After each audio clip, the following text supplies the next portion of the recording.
En el capítulo 15 de Lucas hay tres desbordantes expresiones de regocijo, tres grandes celebraciones.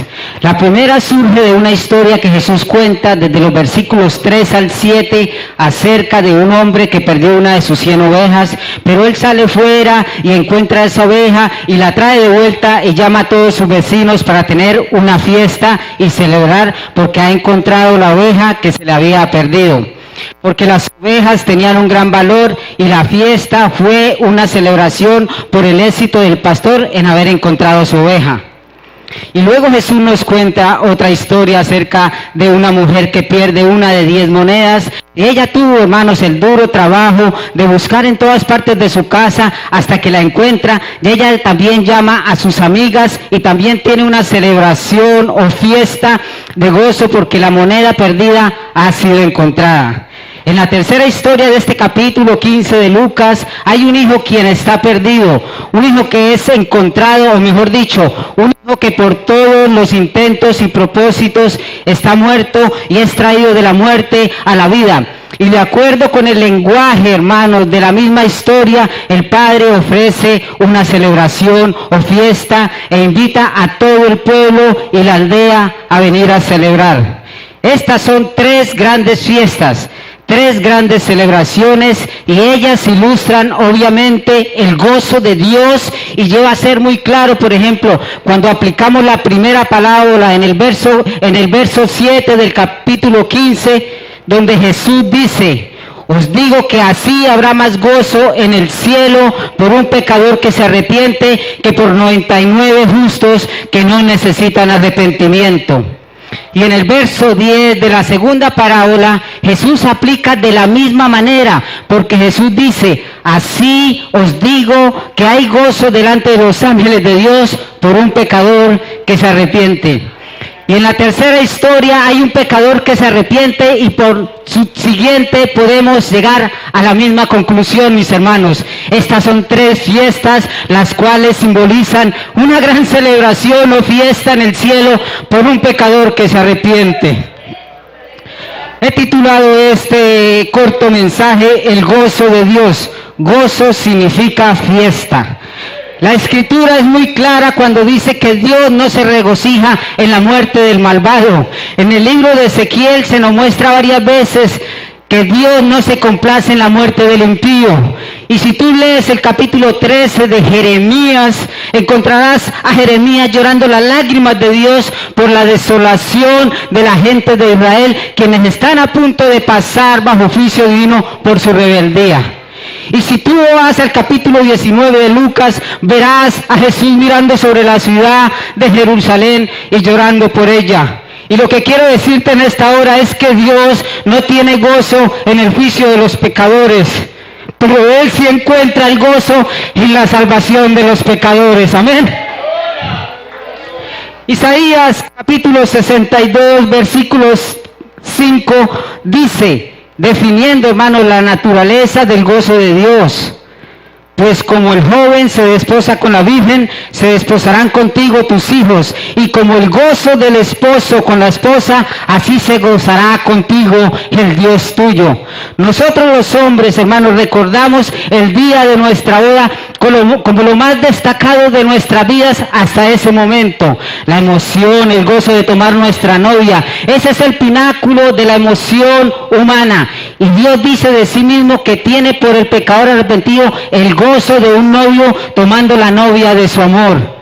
Esto no es una especie de alegría mínima, tampoco es una especie de alegría media. Este es el punto más alto de la alegría de Dios. Dios pide prestada una expresión de una experiencia que todos nosotros conocemos muy bien, e incluso va mucho más allá. Porque en el capítulo 3 del libro de Sofonías, versículo 17, Jehová nos habla de nuevo acerca de esto. Dice que Jehová está en medio de ti, poderoso, Él salvará, se gozará sobre ti con alegría, callará de amor y se regocijará sobre ti con cánticos. ¿Y qué significa esto? Lo que quiere decir esto es que Dios tiene tanta alegría, hermanos, que canta al tope de su divina voz, porque Él está alegre cuando un pecador se arrepiente. Por eso es que el verso 10 del capítulo 15 de Lucas nos dice que hay gozo delante de los ángeles de Dios cuando un pecador se arrepiente. Hermanos, Dios no está esperando iniciar la fiesta cuando 100 personas son salvadas. No, Dios tampoco está esperando iniciar la fiesta cuando 10 personas son salvadas. ¿Quieren saber la verdad? La fiesta es interminable porque a cada momento alguien se está arrepintiendo y viniendo a su reino. Es una celebración que nunca acaba. Y saben, mis hermanos y amigos, ¿qué es lo que vamos a hacer en el cielo nuevo y la tierra nueva? Estaremos celebrando eternamente, hermanos, por la consumación de la obra redentora de Dios aquí en la tierra. Estoy escribiendo algo acerca del tema del cielo y quiero decirte que la forma perfecta para poder entender el cielo es simplemente, hermanos, resumirla en una pequeña palabra llamada gozo.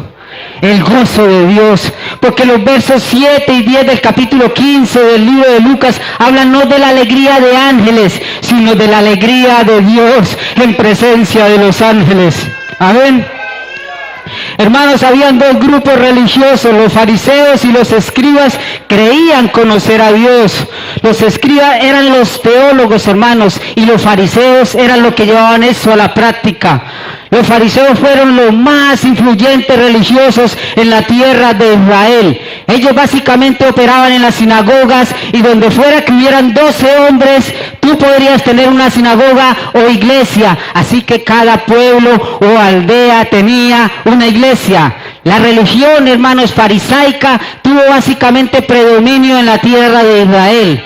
Los fariseos fueron los proveedores de la religión que dominó la tierra de Israel en los tiempos de Jesús. Los fariseos creían conocer a Dios. Ellos creían conocer a Dios íntimamente. Ellos creían que conocían bien a Dios. Ellos creyeron haber entendido su verdad y creían que la representaban. Jesús los conocía y la tarea de Jesús, hermanos, en su ministerio terrenal fue destruir esa ilusión. Mostrar a la gente y a los fariseos que ellos no conocían realmente a Dios. Y eso es lo que está pasando en este capítulo 15 del libro de Lucas. En el capítulo 15, versículo 1, dice que Jesús se acercaban a él todos los publicanos y pecadores para oírle. Los publicanos, hermanos, eran los recaudadores de impuestos y ellos eran lo más bajo de lo bajo, la escoria de la sociedad en Israel. Estos recaudadores de impuestos eran judíos que cobraban un impuesto, hermanos, a los mismos judíos por cualquier posesión que tuvieran. Y luego estos tenían que pagárselo a los romanos. Ellos fueron los traidores de su propio pueblo, que pagaban a Roma el dinero extraído del pueblo judío. Y eso no es nada, porque ellos obtuvieron mucho más hasta que se convirtieron en sucios ricos, mis hermanos. Probablemente el más conocido era Zaqueo, quien cuando se convirtió al cristianismo pagó de vuelta lo que había virtualmente robado 4 veces. Eso era lo que hacían los recaudadores de impuestos. Y los judíos no iban a entregar su dinero solo porque tú te lo pidieras. No, estos recaudadores de impuestos estaban rodeados, hermanos, por matones y también por ladrones y fuertes criminales armados y por supuesto, hermanos, por toda la chisma de la sociedad. Y esto incluía a las rameras y todo el resto de la baja sociedad. Esto era como un tipo de mafia callejera. Y ellos eran los que ayudaban a estos recaudadores de impuestos a hacer el trabajo sucio. Pero eran esta clase de personas las que seguían viniendo a Jesús. Y al final del capítulo 14 de Lucas se cierra con esta frase: el que tenga oídos para oír, que oiga. Y la gente que tenía oídos y estaba dispuesta a escuchar eran estas personas, hermanos, recolectores de impuestos y diversos pecadores. Ellos eran los que llegaban cerca de Jesús para oírlo o escucharlo. Y esto era lo que indignaba a la élite religiosa. Sí, porque los fariseos, en el versículo 2 del capítulo 15, ambos grupos empezaron a murmurar y a quejarse. ¿Y sabe cuál era su queja? Este hombre a los pecadores recibe y hasta come con ellos. En la cultura del Medio Oriente de aquel tiempo y en la de ahora, si tú comes con alguien en tu mesa, tú lo respaldas, amén. Y esta era la prueba positiva para los fariseos poder decir que Jesús era satánico. Sí, porque en una ocasión ellos dijeron que Jesús lo que hacía, lo hacía por el poder de Belcebú. ¿Por qué ellos creían esto? Yo no creo que hayan sido los milagros de Jesús, sanar enfermos, resucitar muertos, hacer caminar cojos, dar vista a los ciegos y oídos a los sordos, porque esto es algo bueno. Tú no atribuyes esto necesariamente a Satanás. ¿Por qué es que ellos podían llegar a esa conclusión? Para decir que el Señor lo que hacía, lo hacía por el poder de Satanás. Y les quiero decir en esta hora que la principal y convincente razón fue que el Señor andaba con esta categoría de personas que la élite religiosa sabía que pertenecían al diablo. Jesús tuvo que sufrir por llevar el mensaje de salvación a estas personas pecadoras. Y los fariseos lo mencionaron una y otra vez. Al comienzo del libro de Lucas, el Señor se enojó y les dijo: yo no he venido a llamar justos, sino pecadores al arrepentimiento. Amén. ¿Cuánto le dan un gloria a Dios? Entonces ellos creían, los fariseos, conocer a Dios y que lo representaban. Por cierto, se creían tan justos, hermanos, que identificaban a esta clase de personas, hermanos, de la baja sociedad como impuros. Y si ellos contrataban a una persona baja para que le limpiara la casa, por ejemplo, esto en la ley de ellos, el minuto de esa persona dejara de trabajar para descansar, tu casa pasaba a ser impura. Entonces ellos contrataban 2 personas de estas para que el uno trabaje cuando el otro descansa. Hermanos y amigos, llegaron tan lejos como para decir: no te acerques a esa gente ni siquiera para enseñarle la ley de Dios. La religión farisaica era antievangelista, no querían tener nada que ver con esta gente, pero Jesús sí quería tener que ver algo con esta gente. Amén. Así que Jesús les dijo: ustedes creen que representan a Dios y ustedes piensan que yo represento a Satanás. Así que les dijo: permítame decirle algo de Dios, y es que Dios se regocija cuando los pecadores son encontrados. Y esto, hermanos, es lo que nos lleva a contar esta tercera historia que empieza en el capítulo 15, versículo 11 del libro de Lucas.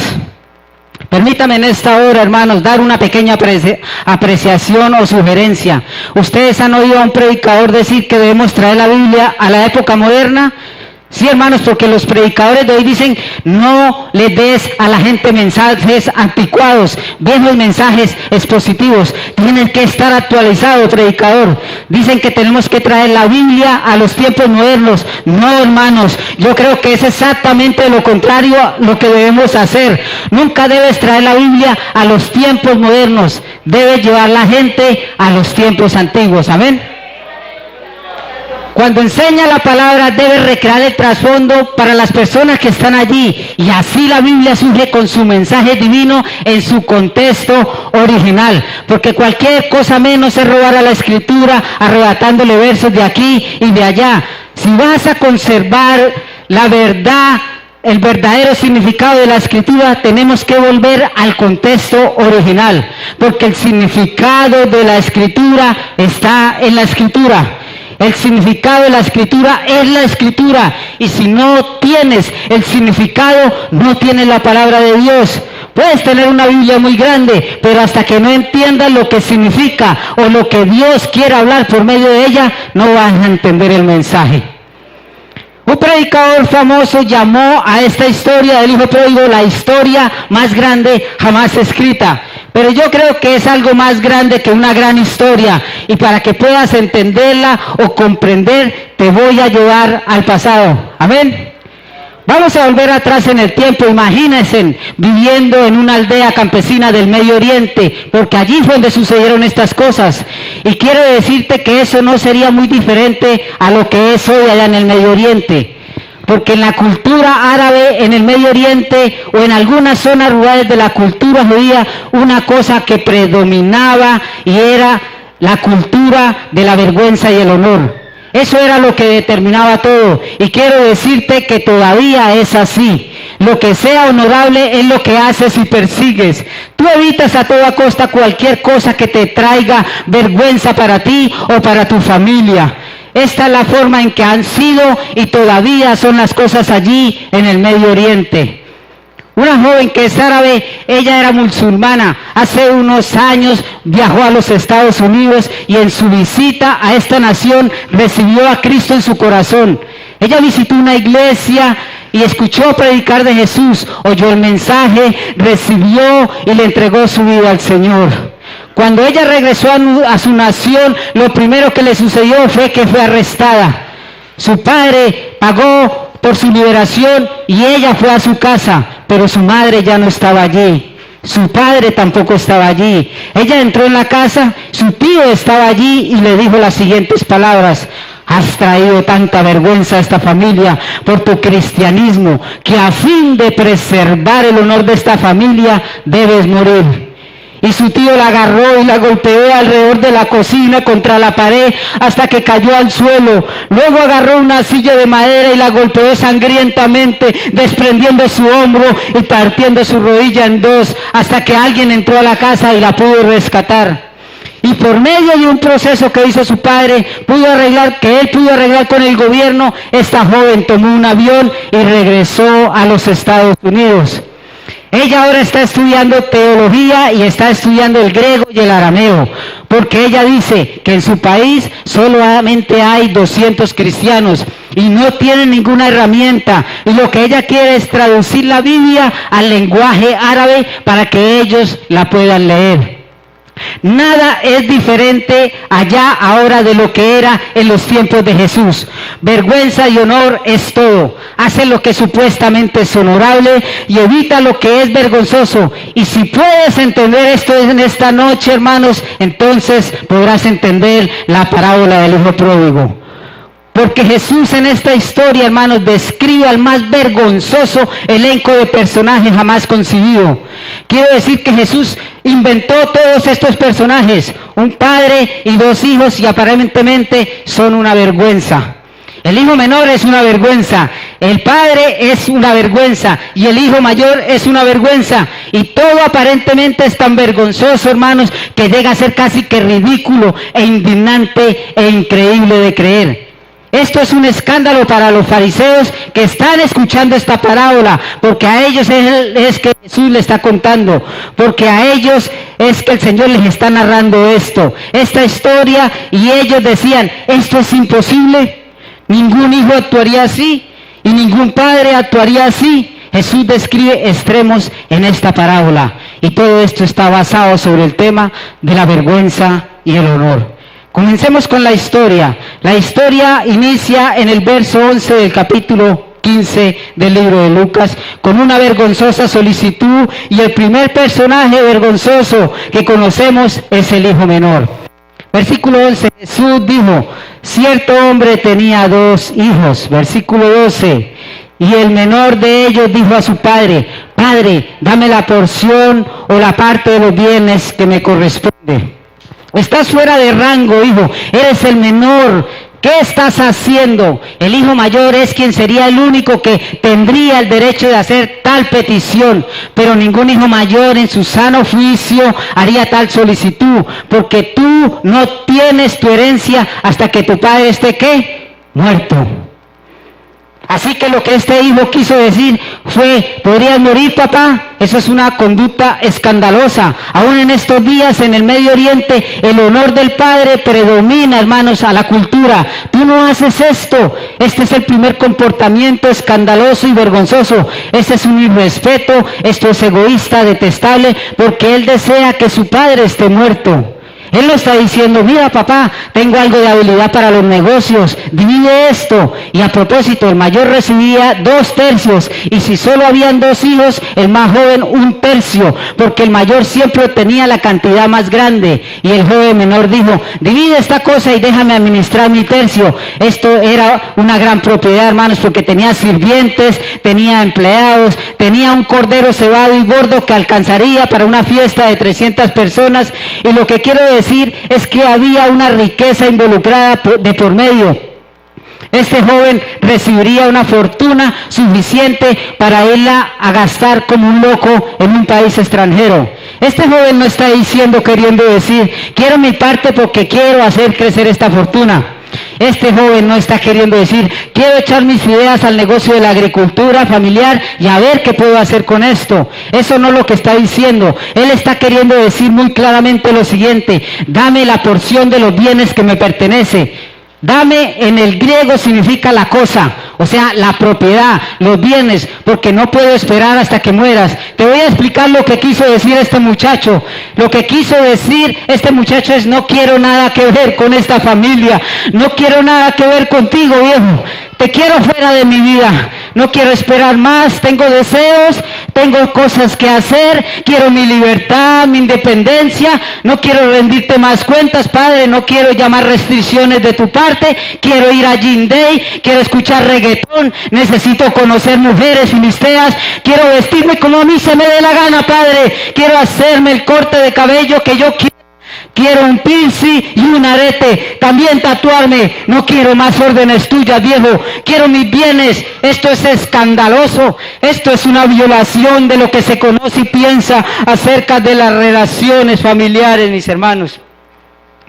A ver, ¿y qué puede ser esperado, hermanos, por los fariseos que están allí de pie escuchando, o por cualquiera de la cultura del Medio Oriente, que tan pronto, hermanos, salieran estas palabras de aquel joven, hermanos, el padre lo abofeteara en la cara y le dijera: hijo insolente, y luego después de abofetearlo en la cara, este padre lo llevara afuera y lo azotara públicamente, de la misma manera que este tío tomó una silla y golpeó a esta muchacha para matarla? ¿Por qué? Porque este muchacho ha querido deshonrar a este padre. El padre debe proteger su honor a toda costa, dirían los fariseos. Pero lo que encontramos fue que la vergonzosa petición conduce a una vergonzosa respuesta. Y si ustedes creen que la petición fue vergonzosa, quiero decirles que la respuesta fue aún más vergonzosa. Porque finalizando este verso 12, dice: y le repartió todos los bienes, o dividió su fortuna entre ellos. ¿Qué? Aquí es donde los fariseos dirían a Jesús: oye, ningún padre haría eso, ningún padre caería en esta clase de vergonzosa solicitud o actitud. Dirían: tú no puedes dar a alguien que es tan insolente. Pero el padre lo hizo. Él dividió su riqueza entre ellos. No tuvieron que esperar hasta que el viejo muriera. El viejo dividió todo, dio una parte mayor al mayor grande y la otra parte al menor. Este es un padre, hermanos, tomando la vergüenza. Este es ridículo, dirían los fariseos que estaban escuchando la parábola. Ellos dirían: este es un muy vergonzoso hijo, pero este es un más vergonzoso padre. Este es el padre débil en la mente judía. Este es un padre que no está protegiendo lo que debe ser protegido. A los ojos de los fariseos, este era un tonto tipo de amor superficial. Y por cierto, ¿dónde está el hermano mayor aquí? Él no está en la historia deliberadamente. ¿Por qué Jesús no lo puso en la historia aquí? Pero él ya debería ser parte de la historia, y eso parece otro escándalo. ¿Sabe por qué? Porque el hermano mayor tenía la responsabilidad de proteger al hermano menor de hacer cosas estúpidas o tontas. Él sabía que la división, él sabía de la división, hermanos, porque él había conseguido la parte más grande. ¿Por qué no detuvo el comportamiento insolente del hermano menor? ¿Y por qué de todas las cosas no hizo lo que el hijo mayor estaba comprometido a hacer? O sea, proteger el honor de su padre. Esto es absurdo, dirían los fariseos. El hijo menor actúa de una manera absurda y el padre de una manera absurda y el hermano mayor de una manera absurda. Todo esto es vergonzoso y se va a volver peor, porque luego viene una rebelión vergonzosa. Versículo 13 dice de la siguiente manera: no muchos días después, juntándolo todo, el hijo menor se fue lejos a una provincia apartada y allí desperdició sus bienes viviendo perdidamente. No muchos días después, escudriñemos esto. ¿Cómo gastas un tercio de la herencia de una sucesión que se ha acumulado por quién sabe cuánto tiempo en una familia? ¿Cómo gasta la totalidad de un inmueble en pocos días? Porque eran tierras, animales y muchas posesiones. ¿Cómo haces esto en pocos días? Te lo diré cómo hacerlo. Vendes barato, ¿cierto? Haces descuento y por supuesto, el que compra pide más descuento. El joven devaluó todo para convertirlo en dinero en efectivo efectivo, todo barato con un gran descuento. Y él tomó su dinero y dice la palabra que se dirigió a un país lejano, abandonó la tierra de Israel por un país gentil, un país pagano, un país idólatra, y el versículo termina diciendo: y allí desperdició sus bienes viviendo perdidamente. Desperdició significa derrochar, hermanos. Eso significa, esta palabra significa derrochador. En pocas palabras, lo que duró generaciones para adquirir, él lo desperdició rápido. Por eso se le llama el hijo pródigo, para vivir perdidamente. Eso significa comportamiento depravado. Y el hermano mayor más adelante dice que él se lo gastó con las prostitutas. Este joven es un tonto, ¿verdad, hermanos? Pero hasta ahora todo está bajo su control. El joven dice: no, yo tengo todo bajo mi control, pero la vida no siempre está bajo nuestro control. Y sucedió algo que no estaba bajo el control, y veamos lo que Jesús dice. Verso 14. Y cuando todo lo hubo malgastado, vino una gran hambre en aquella provincia y comenzó a faltarle. Y cuando se había rumbeado todo, vino una gran hambruna a ese país. Y yo creo que este es el peor de los casos, el peor pecador posible, el peor escenario posible. No tiene nada y hay hambruna. Le voy a explicar qué era hambruna en aquella época. Hambruna básicamente es cuando comes basura, y cuando no hay más basura que comer, comes sandalias. Y cuando no hay más sandalias que comer, comes animales que puedas cazar. Y cuando no hay más animales que puedas cazar, comes gente. Como las hambrunas descritas en el Antiguo Testamento, cuando comían placentas y niños. Esto aparentemente, hermanos, es tocar fondo, pero esto se va a volver peor. Versículo 15. Y fue y se arremó a uno de los ciudadanos de aquella tierra, el cual lo envió a su hacienda para apacentar cerdos. Arrimó en el griego significa pegar, o sea, pegado a alguien. No sé si has visto algún día un mendigo pidiendo algo de comer. Ellos agarran los pantalones de estas personas y empiezan a pedir, los tiran. En África, hermanos, es muy común ver estas escenas de pequeños niños con sus estómagos secos y cuellos delgados. Eso fue lo que hizo el hijo pródigo. No le había quedado nada, ni siquiera, hermanos, tenía dignidad. Ya no tenía amigos, ya no tenía alimento, iba a morir. Entonces se arrimó a alguien como un indigente, y este tipo, no con el propósito de pagarle, sino solo para deshacerse de él, como lo es muy claro en la parábola, lo envió a los campos a alimentar cerdos. Ahora, para los fariseos que estaban escuchando la parábola, eso sí que era un escándalo, porque los muchachos judíos no hacen nada de eso, y ciertamente no andan criando cerdos. Dirían los fariseos a Jesús: eso es ridículo, nadie puede estar en una condición tan mala. ¿Sabes algo? Cuando lo mandaron al campo, hermanos, para alimentar los cerdos, el joven fue porque tenía mucha hambre. Como nos lo aclara Jesús en el siguiente versículo, versículo 16. Y deseaba llenar su vientre de las algarrobas que comían los cerdos, pero nadie le daba. Ese hombre no iba a alimentarlo y mucho menos a pagarle. Era una estrategia, hermanos, para deshacerse de él. Y allí estaba y deseaba comer lo que los cerdos están comiendo. Ahora él no solo está alrededor de cerdos, ahora él es un cerdo más. Ahora esto es algo increíble de creer para la mente judía del Medio Oriente. Ellos decían: nadie puede terminar siendo un cerdo. Un niño judío jamás haría tal cosa. Ellos decían: esto no puede suceder. ¿De qué se trata esto? Te diré de qué se trata esto en esta noche. Esto es un relato de un pecador imprudente, estúpido, inmoral, irrespetuoso, derrochador, jamás retratado por Jesús. Este es el pecador en rebelión a su padre. Este es el pecador despreciando la bondad de Dios y la herencia disponible. Este es el pecador que odia a Dios, que odia sus leyes, que odia su autoridad, que odia la voluntad de Dios, que evita toda responsabilidad, toda rendición de cuentas. Este es el pecador que termina en la calle. Pero quiere que le diga algo Este era el tipo de pecadores que seguían viniendo a Jesús. Lo peor de lo peor, los del bajo mundo. Este es el pecador que malgasta cada cosa buena. Así es el pecado. El pecado es imprudencia malvada. El pecado es egoísmo indulgente. El pecado trae destrucción, destitución y muerte. Miren, mis hermanos, el libre albedrío es la esclavitud más grande y más horrible, porque este joven obtuvo lo que quiso. Amén. El pecado busca, hermanos, la realización externa y separado de Dios nunca la encuentra, porque deja al pobre pecador exhausto, hermanos, vacío, pobre, hambriento y sin esperanza. Y aquí está Jesús, relata al pecador extremo. Ahora, no todo pecador es así de malo, ¿cierto? No todo pecador es tan malo, pero cuando un pecador es así de malo, es muy importante ver cómo Dios lo trata. Amén. ¿Estás de acuerdo conmigo? Porque quiero que sepas que esto es muy importante saberlo para el desenlace final de esta historia. Amén. Verso 17. Y volviendo en sí.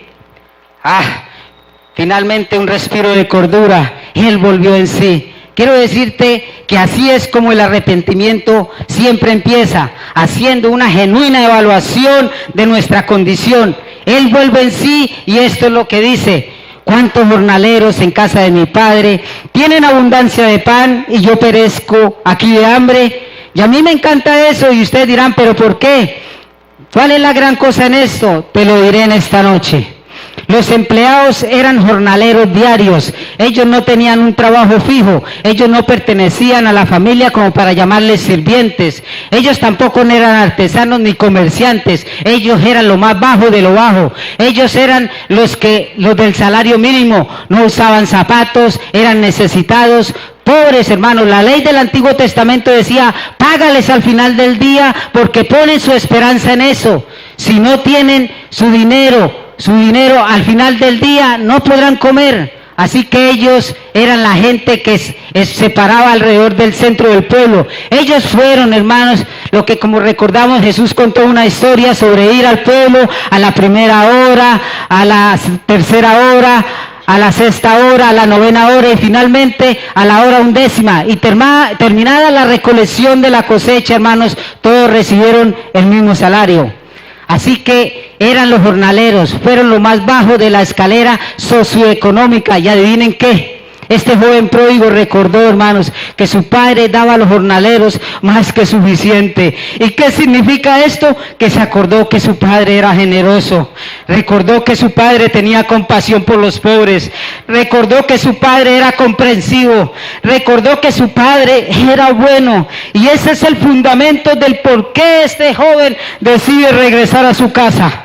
Porque él sabe que va a ser humillado en gran manera y va a ser humillante el volver, porque cuando vuelva, hermanos, según la cultura del Medio Oriente, cuando vuelva a ingresar a la aldea, toda la aldea que ha sido deshonrada por su comportamiento va a asumir la defensa y el honor de este padre y van a amontonarse en desprecio y escarnio sobre este hijo. Y él lo sabe, mis hermanos. De hecho, en muchos casos él tendría que sentarse en la aldea por días mientras los niños se burlaban de él y los adultos se burlaban de él. Y quizás después de días de tomar el desprecio que merecía por su falta, el padre le podría conceder una cita o audiencia al punto que solo le permitiría besar sus pies o sus manos y no venir más cerca de eso.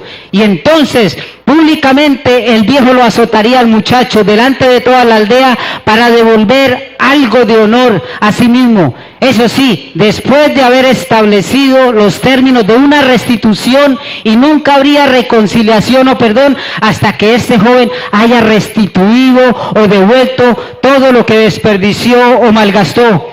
Porque así se hace en un sistema legalista. Entonces quizás después de años y años de trabajo asalariado, o sea, del salario mínimo, tal vez entonces, cuando hayas hecho plena restitución al Padre, el Padre le concederá la reconciliación y el perdón.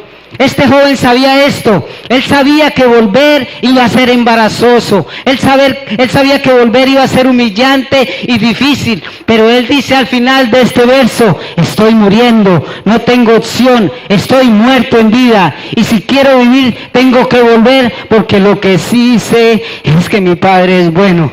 Saldré del lodo de los cerdos, o mejor dicho, saldré del Canal Bogotá, me irá mi Padre, y botando las papeletas de bazuco dijo lo siguiente, verso 18, me levantaré e iré a mi Padre y le diré, Padre, he pecado contra el cielo y contra ti.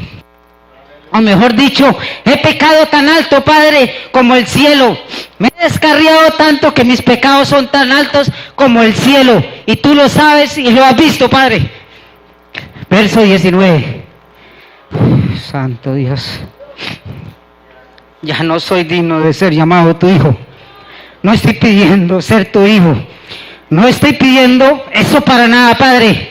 Por cierto, cuando él se fue de casa, hubo un funeral en la familia. Le voy a explicar, hermanos, a los colombianos. Usted ha muerto para nosotros.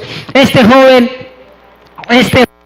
era considerado muerto. Entonces dice, no estoy pidiendo volver a esta familia. No estoy pidiendo ser tu hijo. Solo hazme como uno de tus jornaleros. Permítame pagar de vuelta a través de un salario, Padre, de un salario mínimo, lo que he perdido. Y eso era lo que este joven judío sabía, mis hermanos, porque estaba en un sistema legalista donde ganas tu derecho de volver a Dios. Pero aquí está el pecador viniendo en desesperación. Aquí está el pecador que llega al final de su vida tocando fondo y sabe que no hay otro lugar para ir y dice, tengo que ir hacia el que sé que es bueno y no me importa cuánto me cueste. Dijo el pródigo, voy a trabajar lo que sea necesario. Esa es la cultura en la que el legalismo existe. Esas son todas las religiones del mundo excepto el verdadero evangelio de Jesucristo. Amén. Todo el sistema de obras, te tienes que ganar tu camino a Dios. Obtienes perdón después de pagar por tu pecado. Por eso fue que crecimos. Yo creo que por primera vez los fariseos que están escuchando la parábola dirían a Jesús, ya era hora en esta historia que alguien hiciera algo sensato. Todo esto ha sido tan extraño. Ellos dirían, es la única cosa honorable que este joven ha hecho. Volverá, trabajará, lo azotarán y ganará otra vez todo. Así que en el siguiente verso, esto es lo que sucede. Verso 20, dice la palabra, y levantándose vino a su padre. Va de regreso a casa, apestando a cerdos, hermanos, desnutrido, hambriento, cerca de la muerte, maloliente, dando lástima con todo el mundo de ese país, hermano extranjero. Tal vez las prostitutas con las que se gastó el dinero se burlaban de él, dando lástima con todo el mundo, pero él vuelve. Puedes imaginar lo que le esperaba y lo que debía haber merecido: reprimenda, escarnio, desprecio, burla y condenación. Él sabía lo que le esperaba mientras caminaba por el polvo del desierto hacia esa aldea del Medio Oriente y hacia esa entrada que sería donde el primer par de casas estarían, hermanos. Y entonces, hermanos, aquí es donde la historia toma un asombroso giro. Dice, y cuando aún estaba lejos, no había llegado a la aldea, y eso es muy importante. Lo vio su padre. ¿Qué nos dice eso, hermanos? Que su padre estaba mirando y lo vio. Y escuchen esto, fui movido a misericordia. Oh, no, dirían los fariseos, este tipo es irremediable, dirían los fariseos. Por favor, ¿por qué no un poco de ira, cierto? ¿Por qué no un poco de amor rudo? Ellos dirían, este padre de esta historia simplemente es un débil, dirían los fariseos. Fue movido a misericordia, sí lo hizo. ¿Y sabes qué significa misericordia? Te lo diré, sintió en su propio corazón el dolor de su hijo perdido y sorprendentemente él corre. ¿Te das cuenta? Esa es una palabra griega que significa correr a gran velocidad. Y lo que te quiero decir en esta hora es que los nobles del Medio Oriente no corren, porque esto es indigno, hermanos, esto no es digno. Estudiando las costumbres, hermanos, de esa época y que todavía rigen en el Medio Oriente y en este tiempo, si tú miras el atuendo del Medio Oriente, tanto de los hombres como de las mujeres, las vestiduras que ellos usan van directamente hasta el suelo. Esto es una vergüenza para cualquier hombre o ciertamente para cualquier mujer mostrar sus piernas, hermanos. Primero que todos, ellos no corren, no es digno correr. Y en segundo lugar, tú no corres a gran velocidad. Aquí está el Padre en el punto más alto de su casa, hermanos, mirando hacia abajo al camino polvoriento, hermanos, y ve a su hijo maloliente y pecaminoso venir, y saliendo de allí baja a toda velocidad y corre hacia la salida. Tiene que levantar su vestidura. ¿Sabías qué significa la palabra vestidura en árabe? Madbuts. ¿Sabes qué es lo que significa? Lo que me trae honor. Porque si sabes algo en la cultura del Medio Oriente, sabes que cubrirse es donde el honor yace, y es deshonroso descubrir cualquier cosa. Solo puedes ver los ojos de estas mujeres. Pero el Padre levanta su túnica y él está corriendo a toda velocidad. Esto es vergonzoso. Al hacer esto, hermanos, el Padre desplaza la vergüenza del Hijo a él mismo. ¿Captan la idea? El Padre es el buscador, el Padre se rebaja, Él viene todo el camino a la polvorienta calle de nuestra ciudad y se dirige a toda velocidad y toma el desprecio y la vergüenza sobre Él mismo que merecíamos todos nosotros. Y cuando llega el pecador, antes, hermanos, que la condenación empiece, Él llega a Él y mire lo que sucede.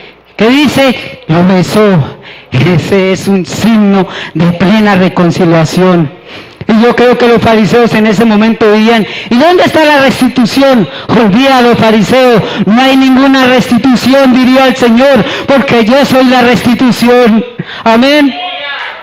Y ese aplauso es para Dios, déselo, Dios está en este lugar.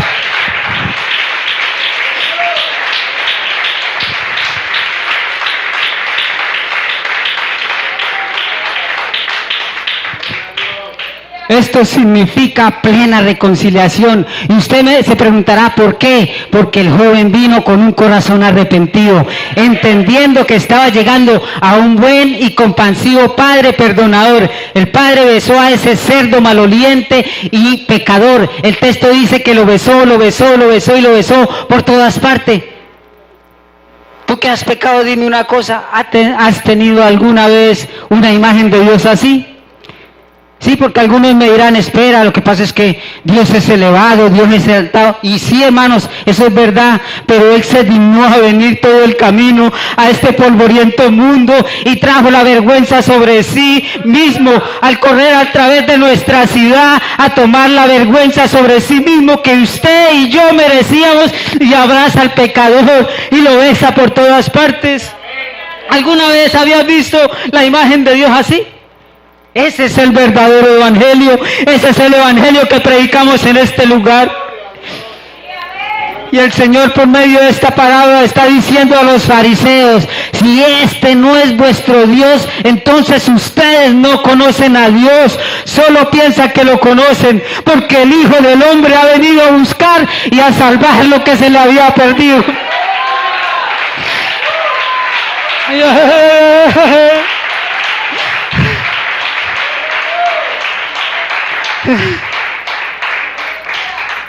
Y yo creo que los fariseos le dirían al Señor, no, eso está mal. El Padre debió haberlo golpeado y humillado delante de toda la aldea para limpiar el honor de la familia y después hacerlo trabajar como un jornalero hasta que haya restituido todo lo que se gastó. Ayuno, mire cómo le contesta el Padre, hijo, qué ternura, hermanos. Tú siempre has estado conmigo y todas las cosas mías son también tuyas. Verso 32. Hijo, mas era necesario hacer fiesta y regocijarnos, porque tu hermano era muerto y ha revivido, se había perdido y fue hallado. ¿Entiendes? Dios no puede frenar su alegría cada vez que un pecador se arrepiente y vuelve. Es por su gracia. Y la fiesta en los cielos es por la gracia del Padre. Esa maravillosa gracia que los ángeles no pueden experimentar, pero que desean investigar para comprender. Esto no es un final, simplemente se ha detenido. ¿Qué sucedió? Porque yo no veo nada entre el verso 32 y el capítulo que sigue. ¿Y tú? Ahora, ¿qué sucedió? ¿Dónde está la última parte? Hermanos, En el Medio Oriente, cuando se escribía una parábola demasiado larga, se tenía que repartir. Y esta parábola está repartida en dos partes. Una tiene 8 estrofas en el lenguaje original, y la segunda parte, cuando el hijo hace la introducción hasta que llega a pedirle perdón al padre, y cuando el padre entra en escena hasta que termina, habían 8 estrofas en la primera y solamente hay 7 en la segunda. ¿Dónde está el versículo que falta, hermanos? ¿Dónde está el versículo que falta? Dios no puede, hermanos, frenar su alegría, hermanos, cada vez que un pecador se arrepiente. Esto no es un final, esto simplemente se ha detenido. ¿Qué sucedió? Porque yo no veo nada, hermanos, ahí. Entonces, ¿qué tal, hermanos? ¿Por qué no escribimos el último versículo? A ver, escribimos el último versículo. Entonces el hijo mayor, viendo la compasión del padre, se arrepiente de su hipocresía y abraza al padre, y ambos van de camino de vuelta a la celebración para entrar en el gozo y el regocijo. Bonito, ¿no? ¿Les gusta? ¿Sí? Pues lo siento mucho, lamentablemente ese no es el final. ¿Quieren el verdadero final? Escuchen esto. Al escuchar las palabras de su padre, el hijo mayor recogió un trozo de madera y lo golpeó al padre hasta la muerte. Ese es el verdadero final. Sí, porque fueron los fariseos y el resto de hipócritas quienes prendieron a Jesús, al Dios encarnado, y lo mataron con un madero en forma de cruz, y que incluso dijeron que su sangre sea sobre nosotros. ¿Y sabes qué? Mientras el hermano mayor golpeaba al padre y decía las siguientes palabras: alguien tiene que proteger el honor de esta sociedad, alguien tiene que proteger la rectitud de esta familia, la justicia de esta familia. Eres una vergüenza, padre, eres malo, eres satánico. Mientras acababa con su vida pensando que había hecho un juicio justo. Eso fue lo que sucedió. Pero la ironía es que Jesús, siendo golpeado y crucificado a muerte por aquellos a los que les contó esta parábola, decía estas palabras: Padre, perdónalos porque no saben lo que hacen. Hipócrita o pródigo. Así que toda esta historia termina en la cruz, pero con gozo, mis hermanos. Hebreos 12:2 dice de la siguiente manera. Ya está en la pantalla, dice: puesto los ojos en Jesús, el autor y consumador de la fe. Escuchen esto: el cual por el gozo puesto delante de él sufrió la cruz, menospreciando ¿qué? El oprobio o la vergüenza. Él gustosamente tomó la vergüenza por el gozo. Ese es el Dios que predicamos en este lugar. Yo no sé si alguien vino en esta noche y de pronto ha pecado y siente que Dios no lo ama. Le quiero decir algo: usted llegó al mejor lugar. Aquí hay un Padre amoroso. Tal vez usted venga descalzo, tal vez usted venga inmundo, tal vez usted venga oliendo a mal, tal vez usted venga oliendo a cerdo, tal vez usted diga: yo soy tan pecador que yo no soy digno de entrar a ese lugar. Pero Dios nos está hablando por medio de esta parábola. Y lo único que Dios nos quiere dar a entender es que tenemos un Padre que siempre ha estado con los brazos abiertos para darnos su gracia, su comprensión y su misericordia a todo pecador, hermanos. Dios no hace excepción de personas. Pongámonos sobre nuestros pies. Tal vez aquí en este lugar vino alguien y dijo: vamos a ver qué es lo que Dios tiene para mi vida esta noche. Y tal vez la última opción fue esa. Tal vez aquí hay personas que piensan que porque están bajo estas 4 paredes y porque cargan una Biblia son salvos. Lo siento, hermanos, el evangelio se tiene que vivir. El evangelio se tiene que vivir. Cuando Dios nos dio esto, no solamente es para leerlo, sino tratar de vivirlo, hermanos. Los fariseos eran personas religiosas que iban a la iglesia y creían conocer a Dios. Ellos creían que representaban a Dios, pero no representaban a Dios. Pero el pecador que llega y se arrepiente, dice la Biblia, que de lo vil y menospreciado del mundo escogió Dios para avergonzar a los sabios.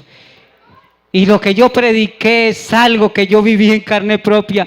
Y mucho drogadicto, alcohólico y vicioso que está aquí levantando las manos y dando las glorias, vivieron esta experiencia. Y quiero decirle a alguna persona que si desea pasar a este lugar, nosotros vamos a hacer una oración. Quiero decirle que aquí está Dios con los brazos abiertos, esperando que usted venga y se arrepienta. Dios no desea el juicio. Dios desea bendecirlo. Es más, siento que aquí dentro del pueblo hay pródigos que han estado revolcándose en el pecado, que han estado revolcándose con los cerdos, pero yo creo que esta noche es la mejor noche para que usted se levante y haga como el hijo pródigo, vuelva a casa. Es hora de volver a casa, es hora de regresar, porque aquí está Jesucristo, el Padre amoroso. Vamos a hacer una oración, pidiéndole a Dios que cuando prediquemos este evangelio, hermanos, mira, hay personas afuera que se están perdiendo, mi hermano. Hace un tiempo atrás salí con unos hermanos que es que evangelizar. Y hermanos, nos metimos, yo le dije, metámonos debajo del puente. Uy, no, hermano, ¿qué vamos a hacer por allá? No es que nos van a robar y son drogadictos. Y entonces, Dios vino a buscar fue a estas personas. Él fue a buscar lo que se había perdido, lo vil, lo menospreciado. Él va a esas personas, a los que necesitan a Dios realmente. Y si aquí hay una persona, al menos una persona, que quiera entregarle su vida al Señor Jesucristo, Dios está en este lugar. Dios está en este lugar. Vamos a orar dándole gracias al Señor en esta hora. Señor Jesús, te damos gracias en esta hora, Señor. Oh, yo deseo que esta noche haya fiesta en los cielos, Señor. Yo deseo que un pecador, y yo sé que tú estás mirando con los ángeles hacia abajo, esperando que un pecador pase a este lugar y se arrepienta. Oh, yo sé que tú estás mirando con los ángeles y tú estás esperando hacer fiesta hoy mismo en los cielos. Oh Dios, yo sé que aquí hay un pecador que quiere arrepentirse esta noche y entregarle su vida al Señor. Y yo sé que tú estás mirando, Dios, desde arriba, esperando, Señor, porque hoy tiene que haber fiesta en los cielos, hermanos. Hoy tiene que haber fiesta. El pastor hoy quiere encontrar su oveja perdida. La mujer quiere encontrar su moneda perdida. Dios desea reconciliarse con el Hijo en esta hora. Gracias te damos, Señor Jesús. Alguien desea pasar a este lugar, y si no allá donde esté, yo voy a hacer una oración para que sea Dios bendiciendo su vida. Señor, te damos gracias en esta hora, Señor. Bendice cada una de las personas que están en este lugar. Cada visitante, Señor bendito, que vino a este lugar. Oh Dios, a veces la palabra talla, Señor, pero es tu palabra, Señor. Ella es viva y eficaz, Señor. Ella hace lo que tiene que hacer. Y yo siento que esta noche hizo algo especial en muchas vidas, Señor. Te doy gracias en esta hora, Señor. Te damos gracias con este fuerte aplauso, Señor. Te damos gracias, Señor, porque tú eres bueno, Señor, porque tú eres grande, Señor. Gracias te damos en esta hora.